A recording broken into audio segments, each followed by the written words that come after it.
सभा में उपस्थित सभी मित्रों के लिए बहुत बहुत स्वागत, धन्यवाद। किसी मित्र का प्रश्न है,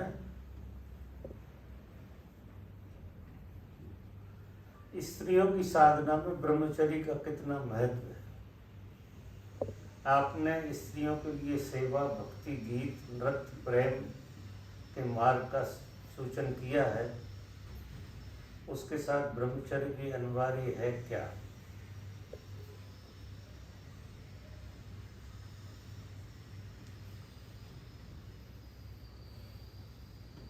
देखिए, हम सब करीब करीब गृहस्थ सन्यासी हैं, घर परिवार है हमारा, बच्चे हैं। तो इस संदर्भ में मैं कहूँगा कि चाहे स्त्री साधक हो, चाहे पुरुष साधक हो, दोनों के लिए सूत्र तो एक सा ही है। हमको साधना में किसी आदत को नहीं जीना। खास बात, कोई कृत्य अगर आदत से किया जाता है तो वो हमारी साधना में बहुत बाधा डालता है, चाहे फिर किसी भी तरह का कृत्य हो। साधना में व्यक्ति को मूल रूप से अपनी आदत को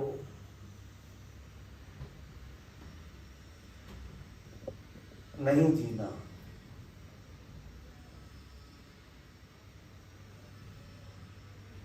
यदि आप आदत को नहीं जी रहे हैं, सहज जी रहे हैं, सहज कोई भी चीज जीने में होश बन जाता है, अवेयरनेस रहती है, होश रहता है। ओशो की साधना में, भगवान श्री की साधना में होश को बहुत महत्व दिया है। उनने ऐसा कोई संकल्प की बात नहीं कही है कि तुम कोई कसम खा के जियो कि मुझे ये करना है, ये नहीं करना। क्योंकि तुमसे जो घट रहा है, तुमसे जो हो रहा है, वो तुम नहीं कर रहे हो,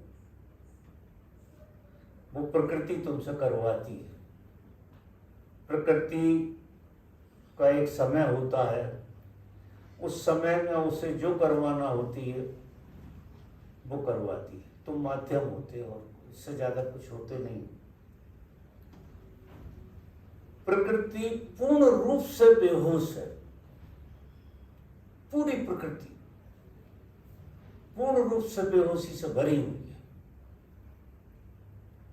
और सारा सिस्टम जो प्रकृति में चल रहा है वो पूरा बेहोशी का सिस्टम है,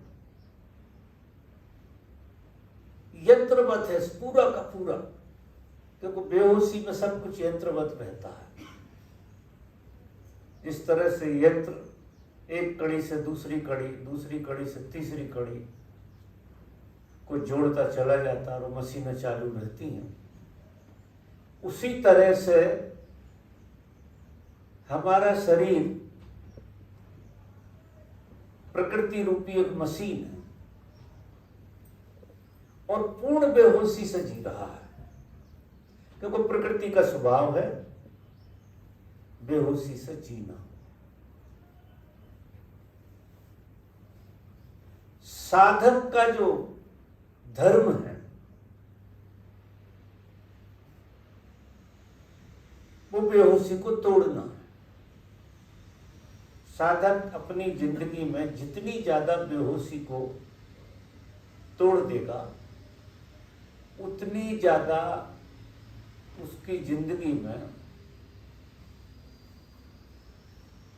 यंत्र की तरह जीना खत्म होने लगेगा, वो बोधपूर्ण जीने लगेगा। बोधपूर्ण जीने से क्या होगा? आपके जीवन में जो भी कृत्य होंगे उनकी यांत्रिकता खत्म हो जाएगी। तो जो काम हम 100 बार करके भी तृप्त नहीं होते हैं, वो काम हम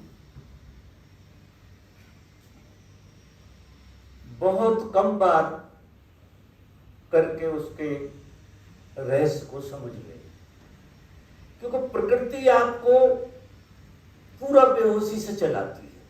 एक पहले मान लो, पहले कदम पे मान लो कि आपसे कुछ नहीं हो रहा है, जो हो रहा है वो प्रकृति चलवा रही है, प्रकृति करवा रही है, और प्रकृति बेहोश है, ऐसा मान के चलो। मान के क्या ऐसा ही सत्य है।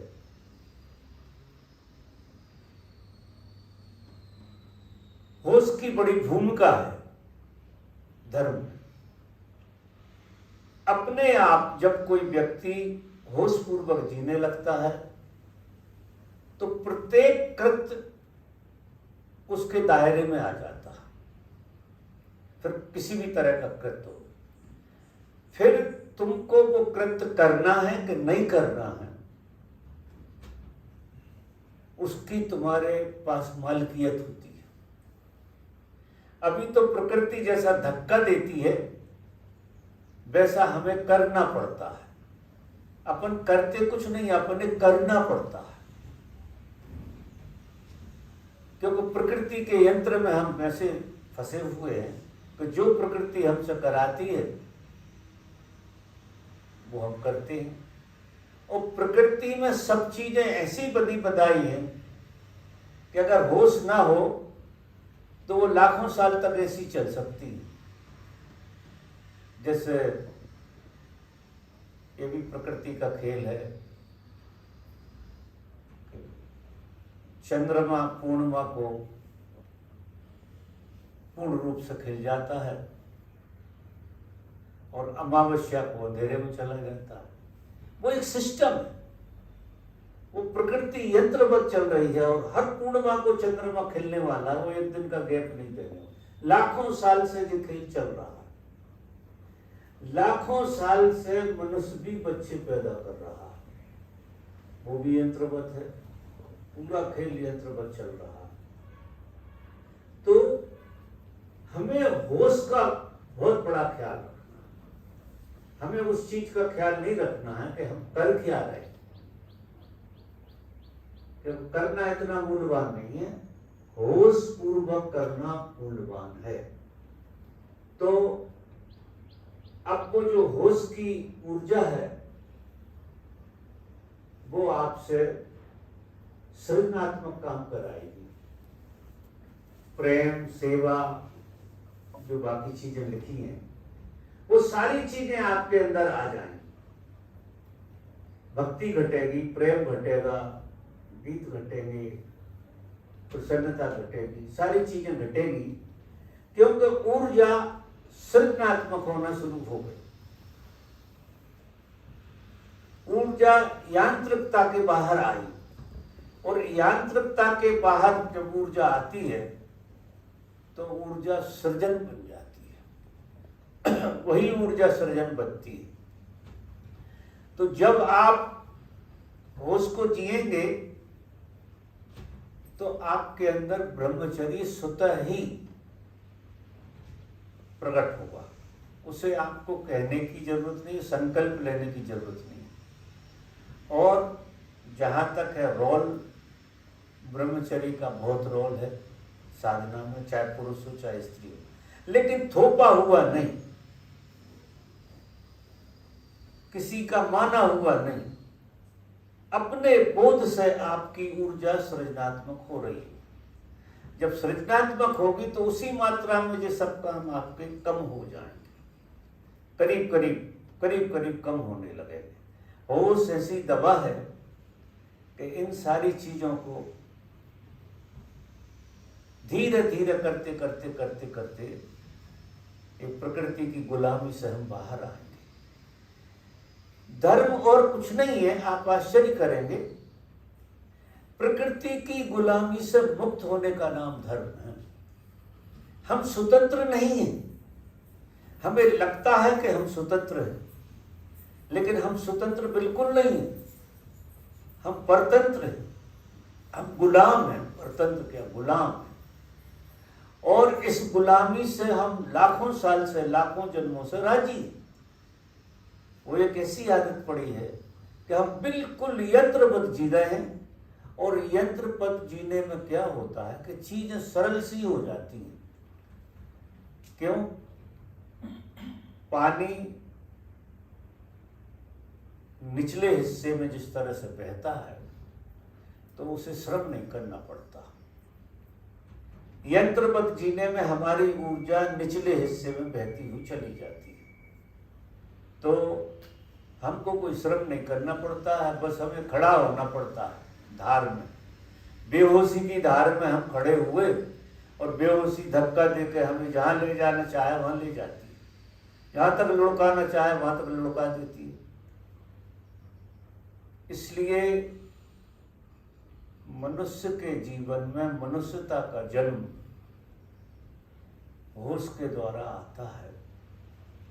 जैसा जैसा होश उपजता है वैसा वैसा हम प्रकृति से ऊपर उठ के, मनुष्य का मतलब है प्रकृति से ऊपर उठ जाना। प्रकृति के खेल से ऊपर जब उठता है कोई व्यक्ति तो पहली बार उसके अंदर मनुष्यता का जन्म होता है। प्रेम, करुणा, दया, ये सारी चीजें, सेवा, भक्ति, ये सारी चीजें उसमें उपजती हैं। लेकिन कोई ये कहे कि हम ब्रह्मचर्य पाल लेंगे फिर हमारे अंदर सेवा और दया आ जाएगी, कुछ नहीं आने वाला है। ब्रह्मचर्य भी पाल लो आप, कुछ भी कर लो, कुछ नहीं होने वाला है। आपको विज्ञान को समझना पड़ेगा कि जो चीजें क्रोध है, लोभ है, मोह है, माया है, मत्सर है, ईर्षा है, ये जितनी चीजें हमारे अंदर हैं, ये सारी की सारी नेगेटिव एनर्जियां। पूरी नेगेटिव का मतलब ये है कि इनका ह्रास होता है। ये अपने कृत्य से अपने में मर जाती है। आप अपने ही कृत्य से अपने में मर रहे हो। क्रोध में मरते हो, काम में मरते हो, लोभ में मरते हो, मोह में मरते हो, और ईर्ष्या में सबसे ज्यादा मरते हो। तो हम जिंदगी को जी रहे हैं कि मर रहे हैं? अगर गहरे से देखो तो हम रोज रोज थक रहे हैं। आज जितने थके हुए हैं उससे कल ज्यादा थक जाएंगे, क्योंकि हम सृजनात्मक तो हमसे कुछ हो नहीं रहा, विध्वंसात्मक हो रहा है। हम ऊर्जा का क्षय कर रहे हैं। आपने किसी की जरा सी बात को सुनकर क्रोध कर लिया तो आपने कितना बड़ा नुकसान कर लिया आपको पता नहीं। लोभ पैदा कर लिया आपने अपने भीतर, सारी ऊर्जा लोभ में लग गई, आपका क्षय हो गया। मोह पैदा कर लिया, मोह से भी आपका क्षय हो गया। तो हम ऊर्जा का क्षय करते रहते हैं। उससे हमारे जीवन में जो एक मनुष्यता का उत्साह होना चाहिए, मनुष्यता की गरिमा होना चाहिए, वो गरिमा नहीं आ पाती। तो जिनने भी पूछा है तो वो कसम खाने वाली बात तो बिल्कुल नहीं है, लेकिन अगर आपको सच में ही घट जाए, सच में ही वो बात बनने लगे, तो साधना में 4 चांद लग जाएंगे। फिर कई गुनी साधना आपकी बढ़ सकती है। जो अभी हम सर्कस करते हैं, बहुत सर्कस करना पड़ता है, और बहुत ही कम एनर्जी का हम सृजनात्मक उपयोग कर पाते हैं। और जब आपके अंदर ब्रह्मचर्य जैसा घटने लगेगा बोध के कारण, तो आपकी साधना सरल बहुत हो जाएगी, क्योंकि आपने एक बहुत बड़ी लड़ाई जीत ली, बहुत बड़ी लड़ाई जो लाखों साल से चल रही है। सबसे ज्यादा बेहोश जो प्रकृति करती है वो उधर ही करती है, उधर 100% बेहोशी हो जाती है। तो मैं ये नहीं कह रहा हूं कि बंद करना है या नहीं करना है, मेरा सिर्फ इतना निवेदन है कि जो भी कृत्य करो होशपूर्वक करो। होशपूर्वक करने में 100 में 95 बार आपकी जरूरत नहीं होगी, या आप पक्का मानना। 100 में 95 बार आपकी आदत है और प्रकृति का धक्का, प्रकृति के धक्के के कारण जो घटनाएं घटती हैं, आपकी जरूरत नहीं है। अगर सच में आपकी जरूरत है, ऐसा होता है, तब तो वो प्रसन्नता में जाती है बात, लेकिन आपकी जरूरत नहीं है, वो बेहोशी का सारा खेल है। दूसरा प्रश्न आया है,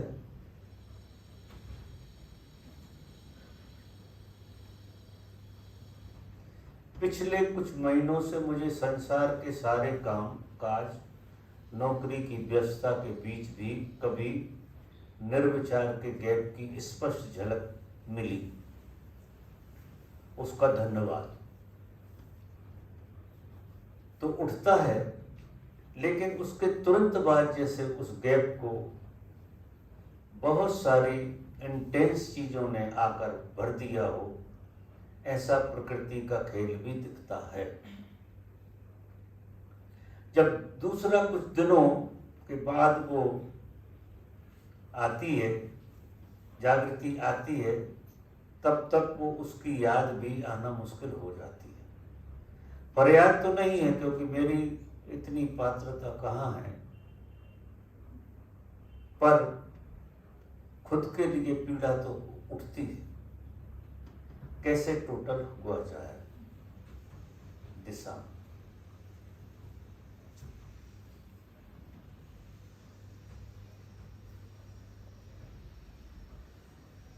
देखिए, साधना में जब हम शुरू साधना करते हैं तो हम निर्दोष बहुत होते हैं, हमारे अंदर बड़ी निर्दोषता होती है, क्योंकि ज्ञान इतना नहीं होता है। जब शुरू शुरू में हम साधना करते हैं तो हमारे पास जानकारी कम होती है और कुंवारापन जिसे कहें वो ज्यादा होता है। तो ऐसी स्थिति में जब आप साधना करते हैं तो आपको कभी कभार गैप पकड़ में आता है। जब वो गैप पकड़ में आता है तो आपको वो गैप भर देता है, आप भरे भरे हो जाते हैं और बेहोशी में जीने की इतनी जोर से आदत